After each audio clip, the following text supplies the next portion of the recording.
हमने लचीले संविधान के गुणों को देखा, अब हम उनके दोषों को देखेंगे कि संविधान में, लचीले संविधान में क्या क्या दोष होते हैं। जिसमें पहला जो दोष है स्थायित्व का अभाव। लचीले संविधान को अस्थिर व अस्थायी कहा गया है क्योंकि इसमें सरलतापूर्वक संशोधन की व्यवस्था राजनीतिक जीवन में अस्थिरता उत्पन्न करती है।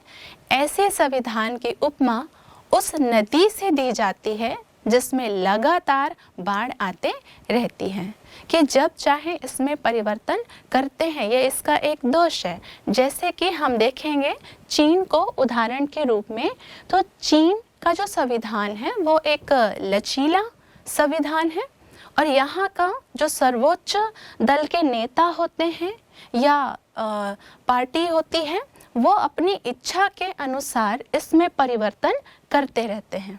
जैसे चीन की जो विधिवत स्थापना हम 1949 से हम मानते हैं और 1949 से लेकर 1980 तक अगर हम चीन को देखें तो चीन सिर्फ एक कृषि प्रधान देश था। चीन में कोई बहुत बड़ी उन्नति नहीं हुई थी। इसके बाद हम देखेंगे जब माओ ने चीन में आंदोलन किया, उसमें उन्होंने समाजवादी व्यवस्था से आगे बढ़ाकर पूंजीवादी व्यवस्था की ओर चीन को लाया। जैसे ही ये परिवर्तन हुआ 10 साल के अंतर्गत 1980 से 1990 के बीच में चीन जो था वो बहुत ज़्यादा उन्नति करने लगा। इतना ज़्यादा उन्नति उसने किया कि उसने अमेरिका के बाज़ार को भी उसने टक्कर दिया है। 10-12 सालों में अमेरिका में एक क्रांति होना शुरू हो गया मेड इन चाइना के विरुद्ध, क्योंकि जो चीन था वो अमेरिका से भी आगे बढ़ गया। क्यों वो आगे बढ़ गया? क्योंकि उसने अपने संविधान में मनचाहा परिवर्तन कर दिया, नीतियों में भी और संवैधानिक तरीकों से भी। दूसरा हम इसका उदाहरण हम देख सकते हैं अरब से। अरब जो कंट्रीज़ हैं वहाँ के जो संविधान है वो संविधान कठोर संविधान है और आज भी वहाँ की जो महिलाएं हैं वो अपनी आज़ादी के लिए क्रांतियाँ कर रही हैं और आज भी उन्हें आज़ादी नहीं मिली है। और भी हम इसका उदाहरण देख सकते हैं जैसे कि डेनमार्क है, स्विट्ज़रलैंड है, ये सारी जो कंट्री हैं यहाँ पर भी धार्मिक कट्टरता बहुत थी, पर इन्होंने धार्मिक कट्टरता को छोड़कर नागरिकों के उत्तम जीवन के लिए और उन्नति के बारे में सोचा और अपने संविधान में इन्होंने परिवर्तन किया है। हम भारत की तरफ देखते हैं तो भारत ने अपने संविधान में जब ज़रूरत हुई परिवर्तन करने की तो परिवर्तन भी किया और जब ज़रूरत थी कि परिवर्तन नहीं करना है, कठोर रखना है, तो उन्होंने कठोर भी रखा है। तो भारत ने जो भी डिसीज़न लिए हैं अपने देश की परिस्थितियों के अनुसार ही लिए हैं। जैसे कि भारत में एक मांग चल रही है खालिस्तान की मांग कि हमें भारत से अलग एक खालिस्तान चाहिए, तो भारत ने उस मांग को कभी भी स्वीकार नहीं किया है। पूर्वोत्तर के राज्यों में देखें, उत्तर पूर्व के राज्यों में अगर हम देखें वहाँ पर भी पृथक जो राज्य है अलग होने की जो मांग है वो चलती है, पर भारत ने कभी भी उनको अलग नहीं किया। इस मामले में भारत जो है वो कठोर है, पर कई सारे ऐसे जो चीज़ें हैं, जो जायज़ जो मांग है उस पर जो भारत है ज़रूर चर्चा करता है। तो भारत अपनी समय परिस्थिति जहाँ परिवर्तन चाहिए तो परिवर्तन भी करता है, जहाँ पर कठोर ता बरतनी है तो वहाँ पर भारत का जो संविधान है वो कठोर है। दूसरा है नागरिकों के अधिकार की सुरक्षा नहीं।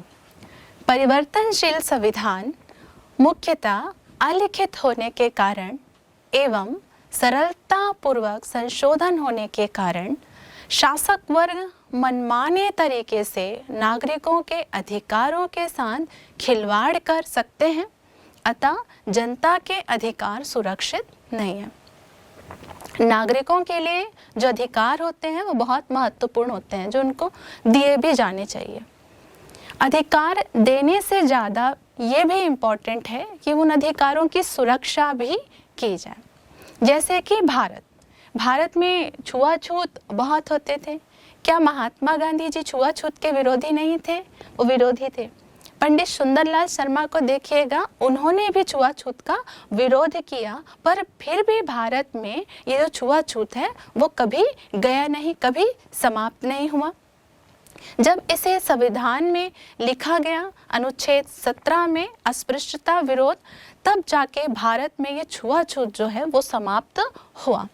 अगर संविधान कठोर ना हो, लचीला हो, तो जो ये अधिकार दिए गए हैं, इन अधिकारों को बदला भी जा सकता है, समाप्त भी किया जा सकता है, अगर ना लिखा जाए या वो लचीला संविधान हो। इसलिए जो कठोर संविधान होता है वो नागरिकों के अधिकारों की सुरक्षा करता है। तीसरा, संघात्मक शासन के लिए अनुपयुक्त। परिवर्तनशील संविधान संघात्मक शासन वाले राज्यों के लिए अनुपयुक्त है, क्योंकि संघात्मक शासन में केंद्र व राज्यों के बीच शक्ति का विभाजन होता है एवं संघात्मक शासन में संशोधन प्रक्रिया में केंद्र के साथ साथ राज्यों की भी भागीदारी होती है।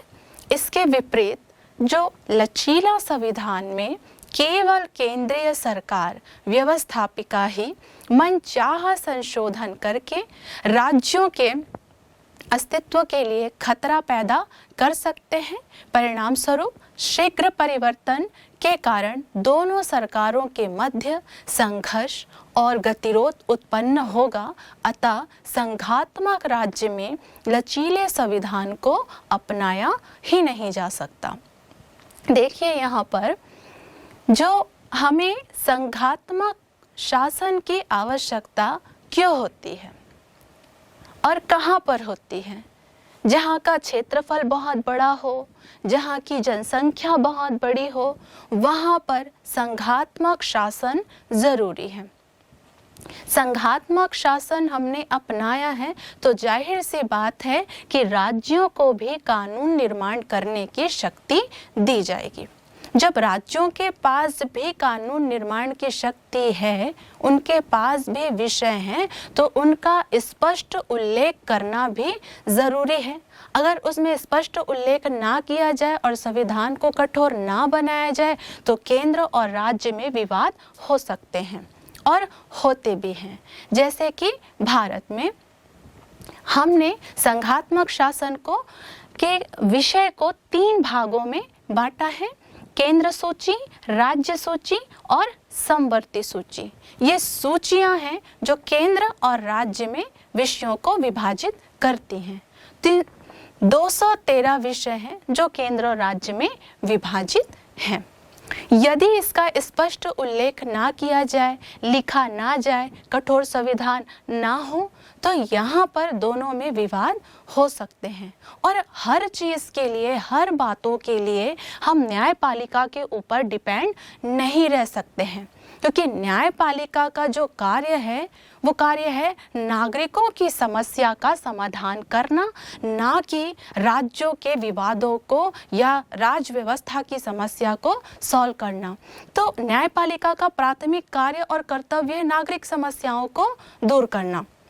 फिर भी अगर हम देखें न्यायपालिका के पास जितने भी केसेस आते हैं उसमें जो प्राथमिकता जो है, न्यायपालिका अपील के केसों को बाद में सुनती है, लेकिन सबसे पहले वो केंद्र और राज्य के जो विवाद होते हैं उनको सुनते हैं, क्योंकि ये प्रारंभिक क्षेत्राधिकार के अंतर्गत आता है।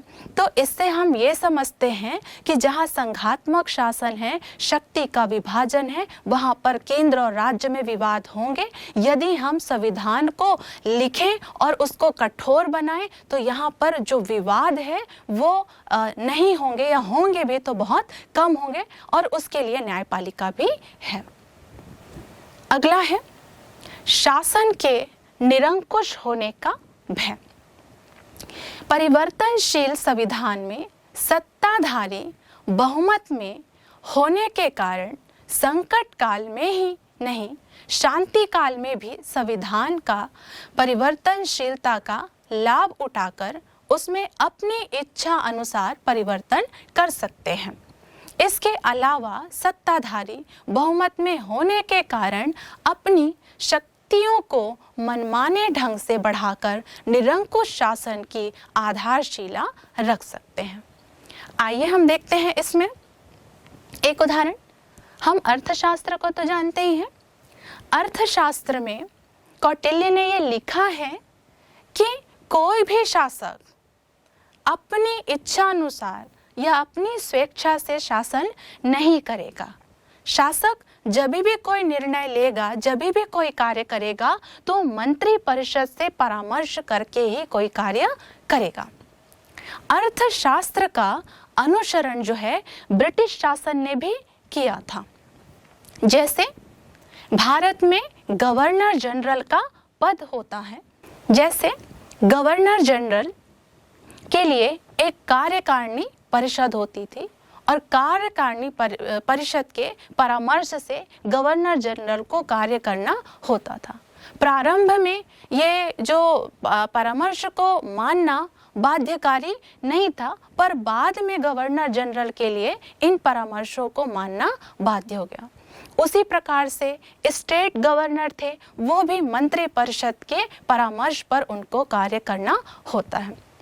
तो अगर हम भारत की बात करें तो भारत के संविधान में अनुच्छेद 75 में सामूहिक उत्तरदायित्व का सिद्धांत है, जिसमें प्रधानमंत्री और मंत्री परिषद अपने विभिन्न कार्यों के लिए सामूहिक रूप से उत्तरदायी होते हैं। तो यहाँ हमें ये पता चलता है कि अगर एक व्यक्ति को पूरी तरीके से शक्ति दी जाए और उसे परामर्श को मानने के लिए बाध्य ना किया जाए तो वो निरंकुश हो सकता है। और निरंकुशता जो होती है वो भय उत्पन्न करती है शासन के लिए। पांचवा, राजनीतिक दलों के हाथों का खिलौना। संशोधन प्रक्रिया जो कि सरल होती है, इसलिए संविधान राजनीतिक दलों के हाथों का खिलौना बन सकता है।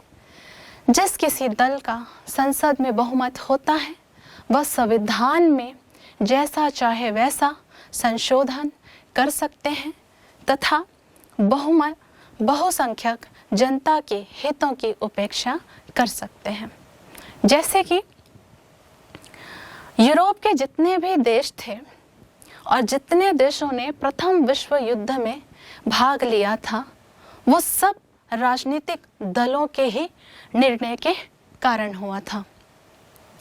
इन राजनीतिक दलों में व्यापारी वर्गों का वर्चस्व था।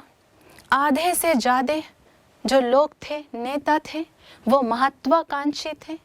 तो अपनी इच्छा के अनुसार, अपने बहुमत के आधार पर इन्होंने प्रथम विश्व युद्ध में देश को डाल दिया, झोंक दिया। तीसरा, संघात्मक शासन के लिए अनुपयुक्त।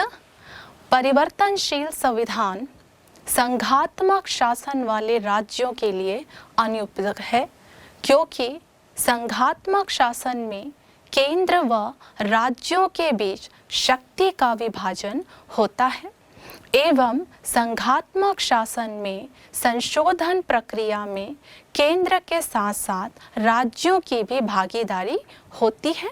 इसके विपरीत जो लचीला संविधान में केवल केंद्रीय सरकार व्यवस्थापिका ही मनचाहा संशोधन करके राज्यों के अस्तित्व के लिए खतरा पैदा कर सकते हैं।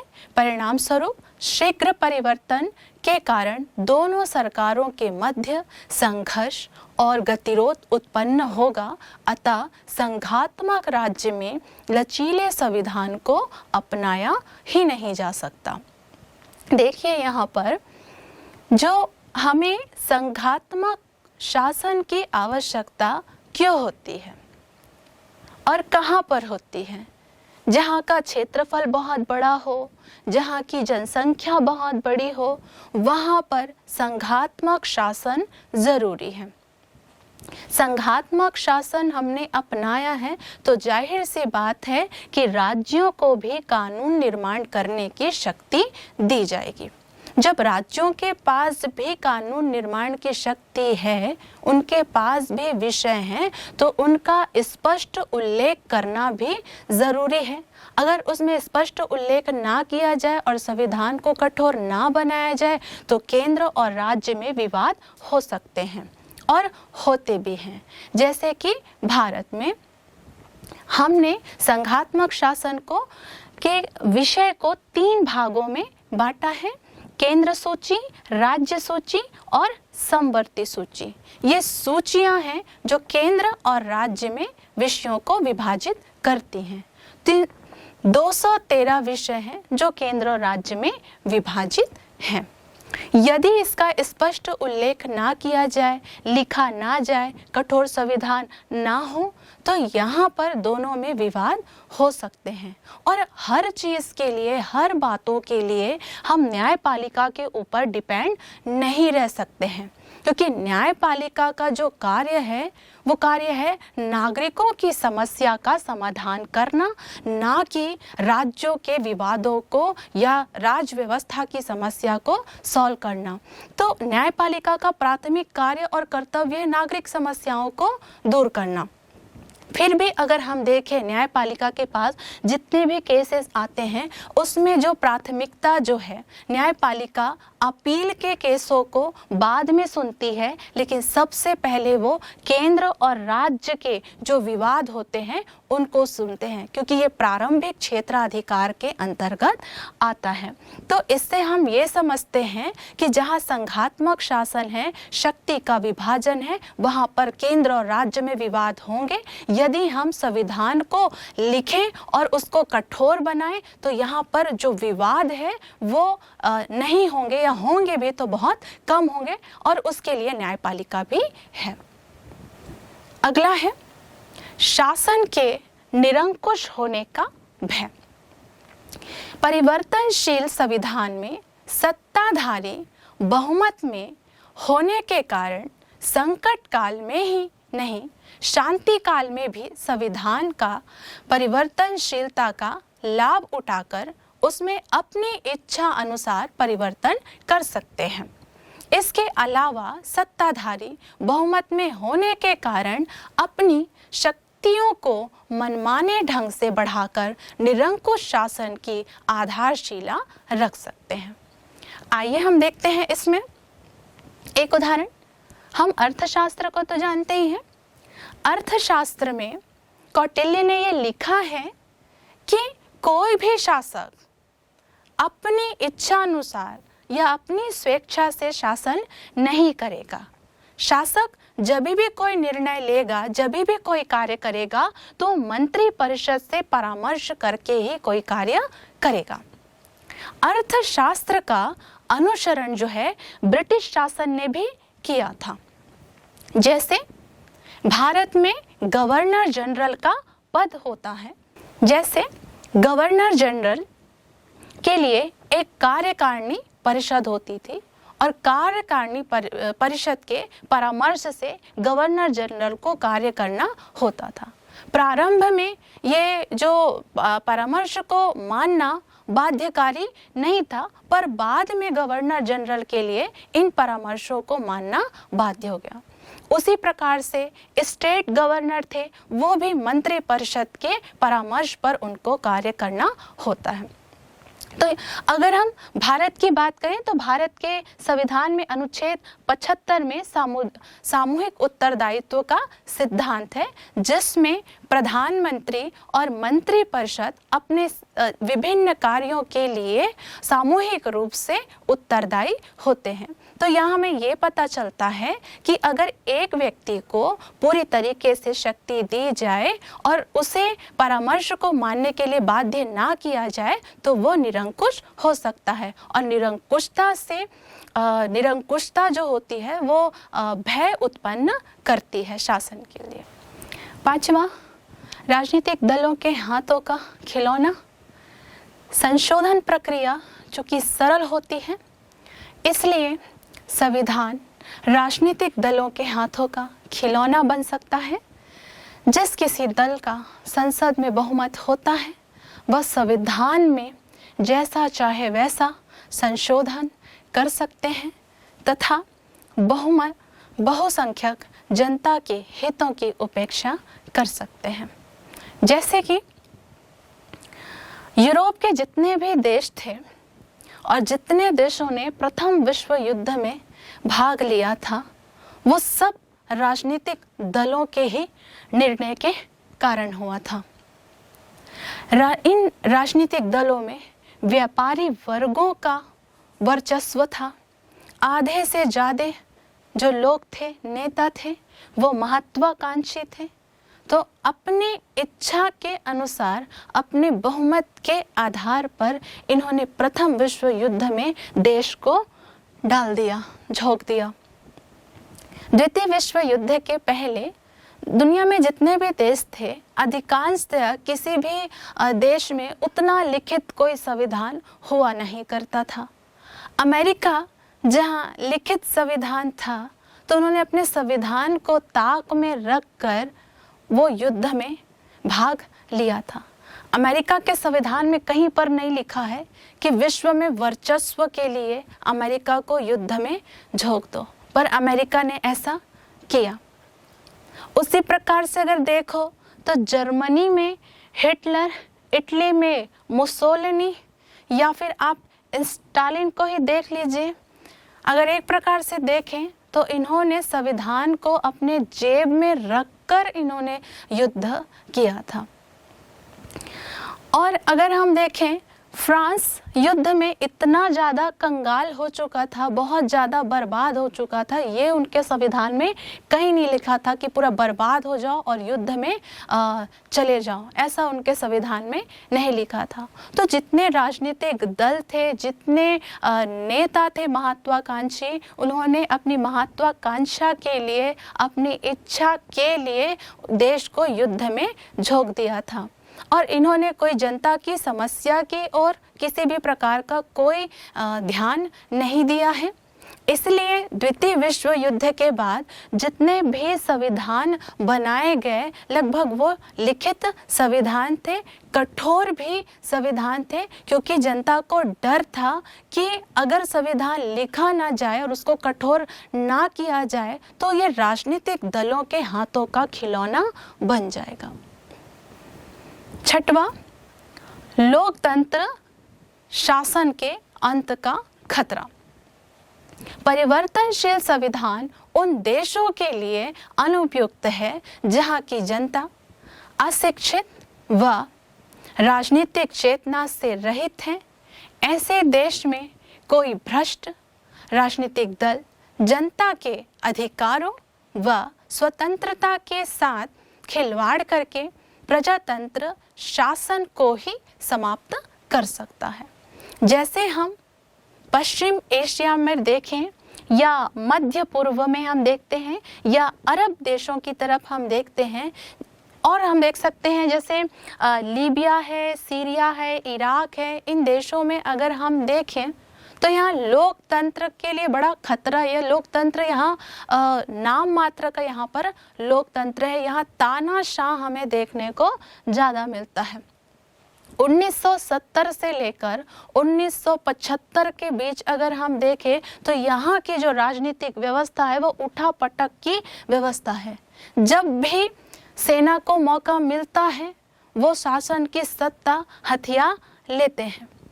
ये जो देश हैं, इनकी राज व्यवस्था जो है वो धर्म पर केंद्रित राज्य व्यवस्था है, और कहीं ना कहीं दूसरे देशों से ये प्रभावित होते हैं। जैसे कि रूस से प्रभावित होते हैं, अमेरिका से ये प्रभावित होते हैं। उनसे प्रभावित होकर भी ये कई सारे कार्य करते हैं। आप अफगानिस्तान में देखिएगा कि वहाँ तालिबान घुस आया है। अब ऐसी कंडीशन में इन देशों से लोकतंत्र की कोई उम्मीद नहीं रखी जा सकती है। तो जो अलिखित संविधान होता है या लचीला जो संविधान होता है, वहाँ पर कोई भी तानाशाह आके लोकतंत्र को ही समाप्त कर सकता है। आइए हम देखते हैं कि अलिखित संविधान के दोष क्या हैं।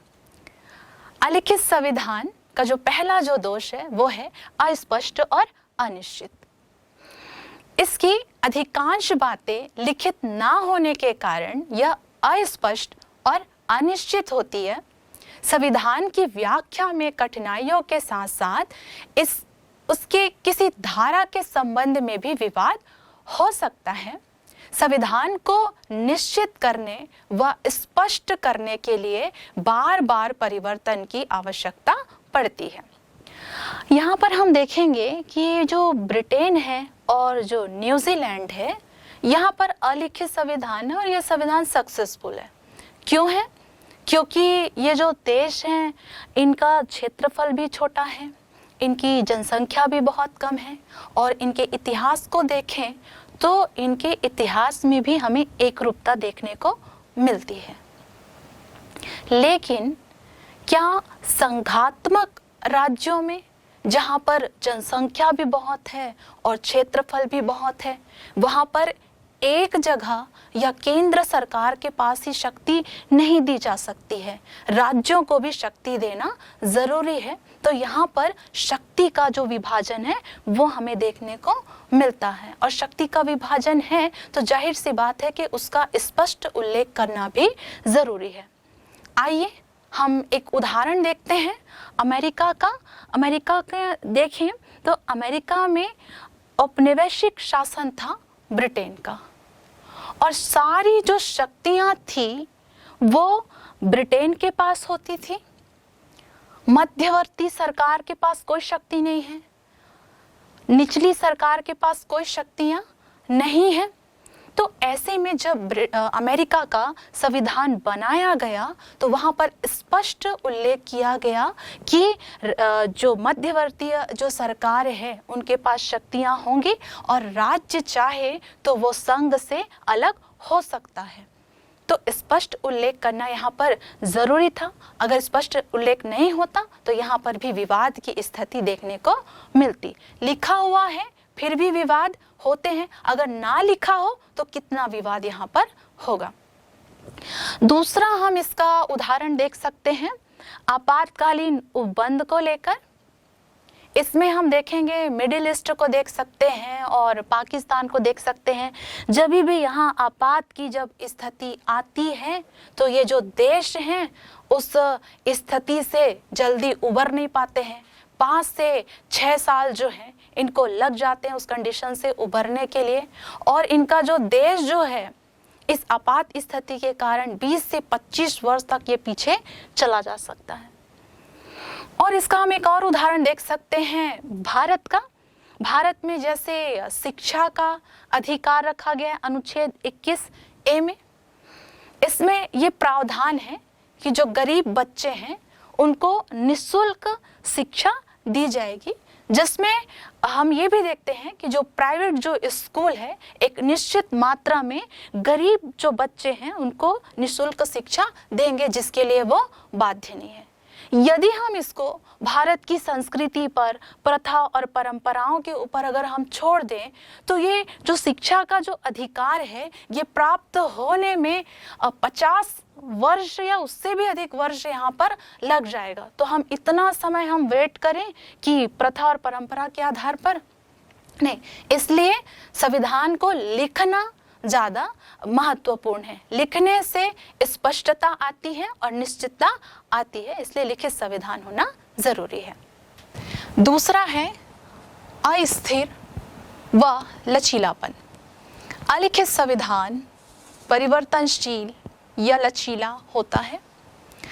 इस कारण आवेश में आकर निहित स्वार्थों की पूर्ति के लिए अविवेकपूर्ण, अन्यायपूर्ण और जनहित के विरुद्ध संशोधन किए जाते हैं।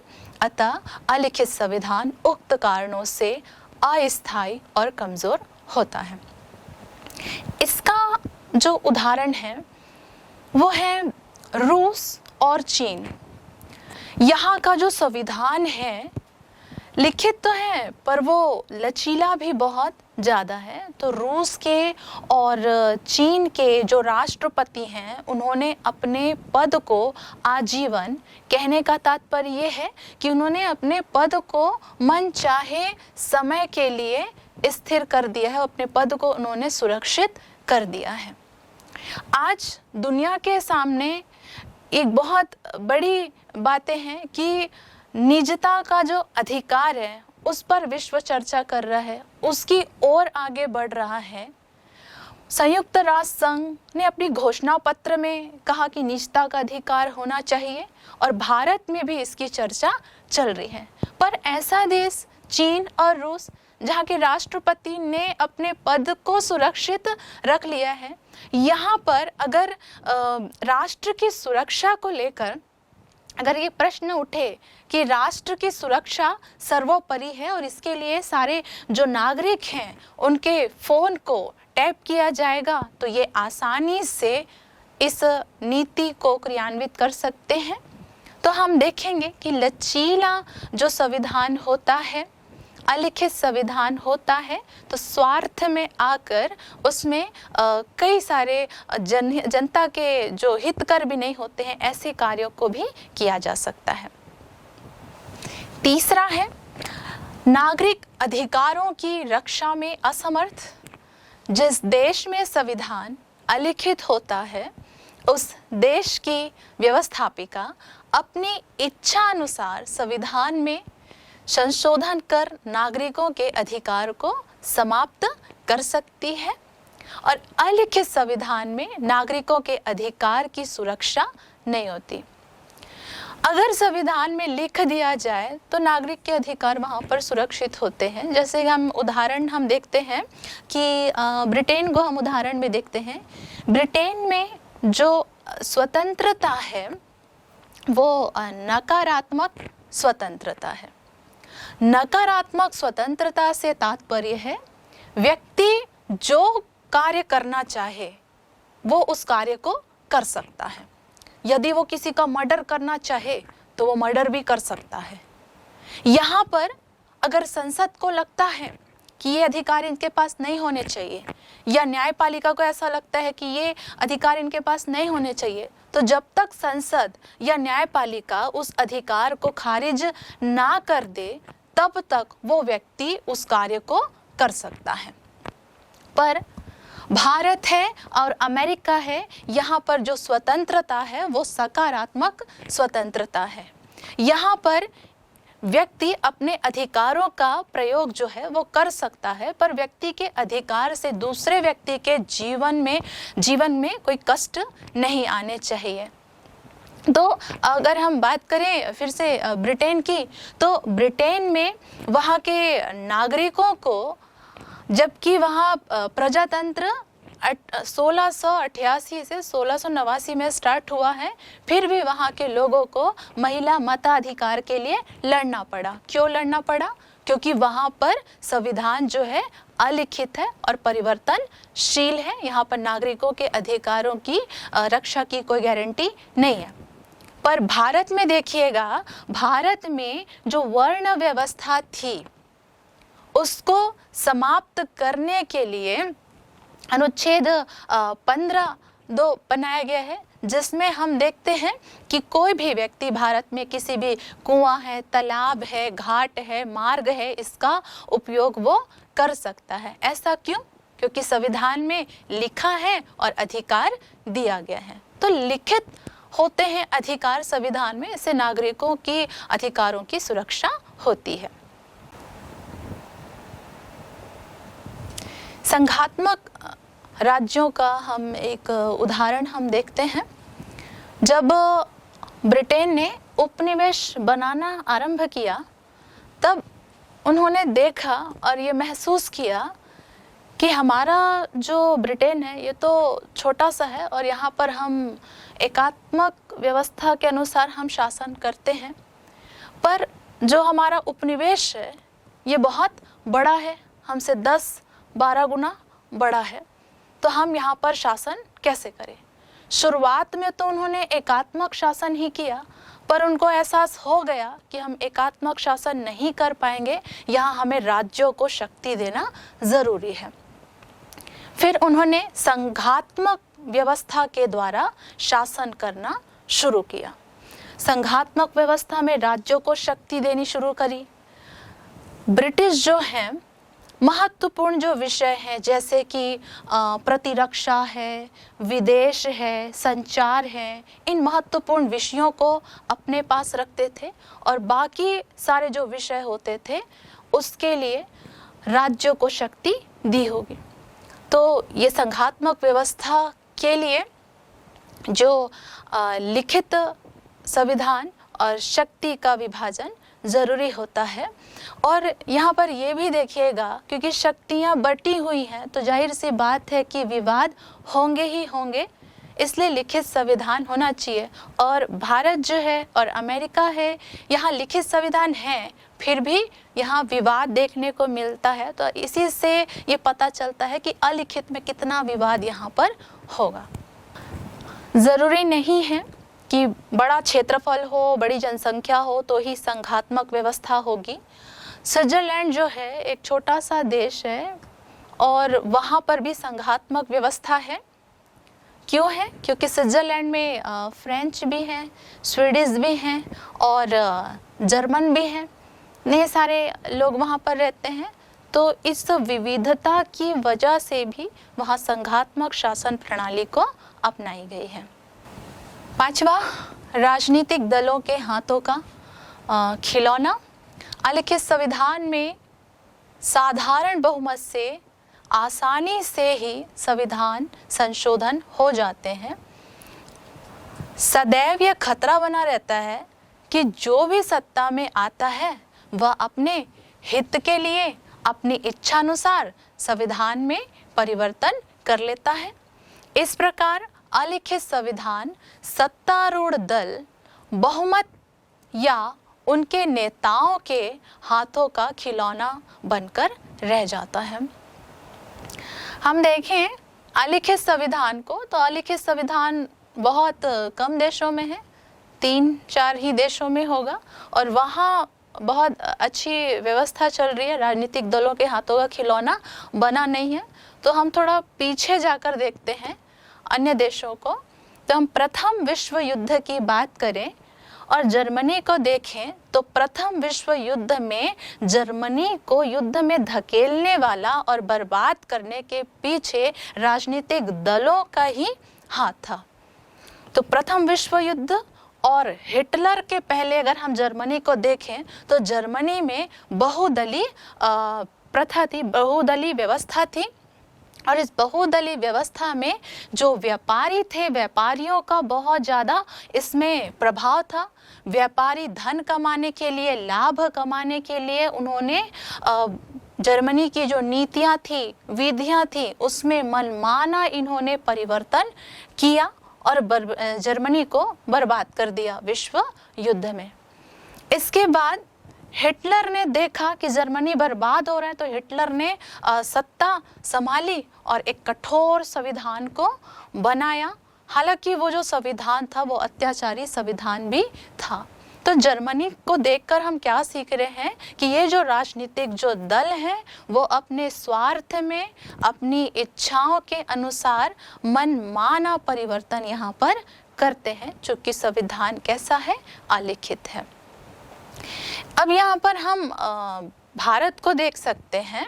भारत में भी जो राजनीतिक दल हैं, कभी महिलाओं को लेकर, कभी अल्पसंख्यकों को लेकर, तो कभी जो पिछड़े लोगों को, उनकी भावनाओं को वो उभारते हैं और अपना फ़ायदा यहाँ पर उठाते हैं।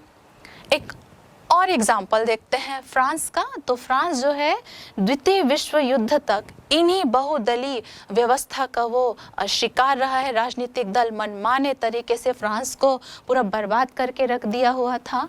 तो ऐसे में डी गॉल जो थे वो फ्रांस के राष्ट्रपति बनते हैं और आज जो फ्रांस है की स्थिति है उनकी ही वजह से फ्रांस की ये स्थिति है। तो हम देखते हैं संविधान अलिखित है, वहाँ तो खिलौना नहीं बनाए राजनीतिक दलों का, पर जहाँ लिखित संविधान है वहाँ हमको देखने को मिलता है कि राजनीतिक दलों ने खिलौना बना के रख दिया है संविधान को। तानाशाही का भय। सत्ताधारी दल बहुमत के समर्थन के आधार पर किसी भी परिस्थिति में अलिखित संविधान का फायदा उठाकर उसमें ऐसे परिवर्तन कर सकता है जो उसे निरंकुश या तानाशाह बना सकता है। इसमें शासक दल के तानाशाह बनने की पूरी संभावना रहती है।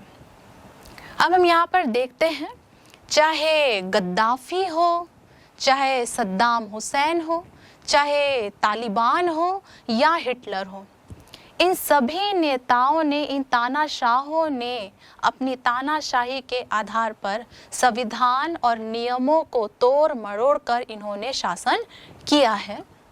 हालांकि अगर लिखित संविधान होता भी तो भी कोई फर्क नहीं पड़ता, क्योंकि इतने तानाशाह हैं कि उनके लिए संविधान भी कोई मायने नहीं रखता।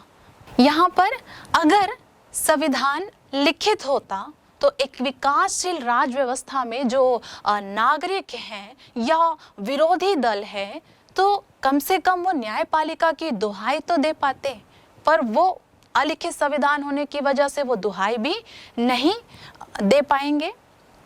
अगर इसका हम उदाहरण देखें पाकिस्तान में, तो जिया उल हक हैं और मुशर्रफ है, इनके शासनकाल में आपको देखने को मिलेगा कि इतना तानाशाही था, राजनीतिक अस्थिरता आ चुकी थी। चूंकि वहाँ का संविधान लिखित है, इसलिए वहाँ पर राजनीतिक स्थिरता लाई जा सकी। तो हम देखते हैं कि जो अलिखित संविधान होता है, लिखा ना होने की वजह से वहाँ तानाशाही बढ़ने की जो संभावना होती है वो ज़्यादा होती है। पर अगर लिखित हो तो न्यायपालिका के पास जाकर संविधान को या देश को बचाया जा सकता है।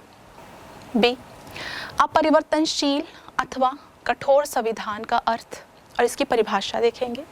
जिस संविधान में साधारण कानून और संवैधानिक कानूनों को बनाने व संशोधन की प्रक्रिया अलग अलग होती है, तो वह संविधान अपरिवर्तनशील अथवा कठोर कहा जाएगा। कठोर संविधान में संवैधानिक कानून व साधारण कानून में मौलिक भेद किया जाता है तथा जिसमें संवैधानिक कानूनों में संशोधन परिवर्तन के लिए साधारण कानून के निर्माण से भिन्न एक विशेष प्रक्रिया जो अपेक्षाकृत साधारण कानून बनाने की प्रक्रिया से कठिन होती है, अपनाना आवश्यक होता है। इस प्रकार के संविधान में संशोधन करने के लिए राज्य की संसद अथवा व्यवस्थापिका को ही एकाधिकार प्राप्त नहीं होता है, उन्हें राज्यों की व्यवस्थापिकाओं का भी समर्थन लेना आवश्यक होता है। अमेरिका का संविधान इस प्रकार के संविधान का एक सर्वोत्तम उदाहरण है, क्योंकि अमेरिका की कांग्रेस व्यवस्थापिका को वहाँ कांग्रेस कहा जाता है। सामान्य कानूनों का निर्माण तो साधारण बहुमत से कर लेती है, लेकिन संवैधानिक कानूनों में संशोधन करने के लिए व्यवस्थापिका के 2/3 बहुमत द्वारा पारित संशोधन प्रस्ताव को 3/4 राज्यों की व्यवस्थापिका द्वारा स्वीकृति होना आवश्यक होता है। जैसे कि हमने देखा कि कठोर जो संविधान है उसमें अगर आपको संशोधन करना है तो साधारण कानून और जो संवैधानिक कानून है दोनों की संशोधन की प्रक्रिया अलग अलग होती है। साधारण कानून में अगर परिवर्तन करना है तो साधारण बहुमत से, लेकिन संवैधानिक कानूनों में अगर परिवर्तन करना है तो उसको विशेष बहुमत से पारित करना होता है, जिसे हम कठोर संविधान कहते हैं। अब हम कठोर संविधान के गुणों की तरफ चलते हैं। कठोर संविधान के गुण, पहला जो गुण है वो है स्थायित्व का गुण। अपरिवर्तनशील संविधान में संशोधन करने के लिए एक विशेष प्रकार की जटिल प्रक्रिया अपनाने जाने के लिए क्षणिक आवेश में या दलगत राजनीति द्वारा समय समय पर सुगमता पूर्वक संशोधन नहीं किया जा सकता। परिणाम स्वरूप राज्य की शासन विधि तथा उसके राजनीतिक जीवन में स्थिरता, स्थायित्व बना होता है। हम इसमें एक उदाहरण देखते हैं, हम अमेरिका का उदाहरण देखते हैं।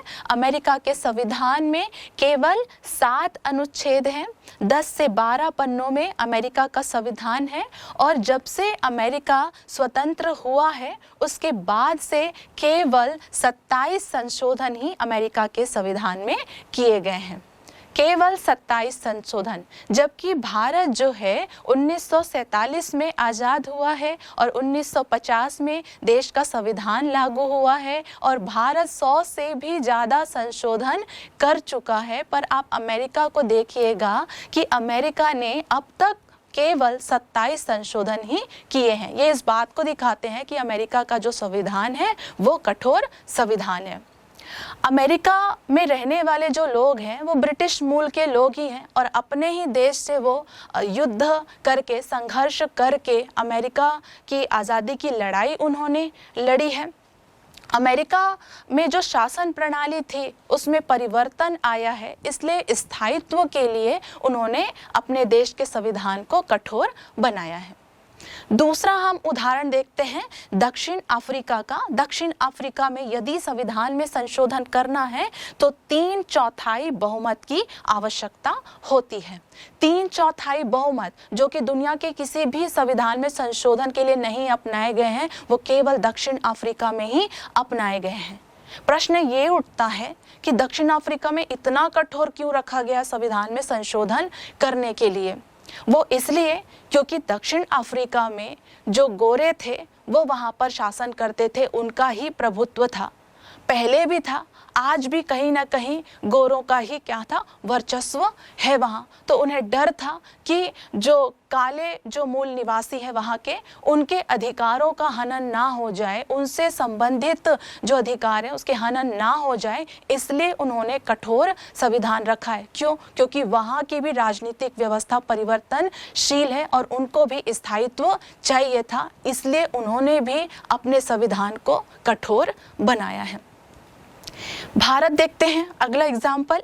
भारत का भी संविधान कठोर है। भारत में भी यदि संविधान में संशोधन करना है तो विशेष बहुमत की आवश्यकता होती है, जिसके लिए 2/3 बहुमत चाहिए होता है। तो भारत का भी जो संविधान है वो कठोर संविधान है, और कठोर संविधान इसीलिए होता है कि स्थायित्व को लाया जाए। और उन देशों में, जिन देशों में परिवर्तन बहुत हुए हैं, क्रांतियां बहुत हुई हैं, शासन व्यवस्था अलग थी, तो वो चाहते थे कि उनके देश में स्थायित्व आए, इसलिए उन्होंने अपने देश का संविधान कठोर बनाया है।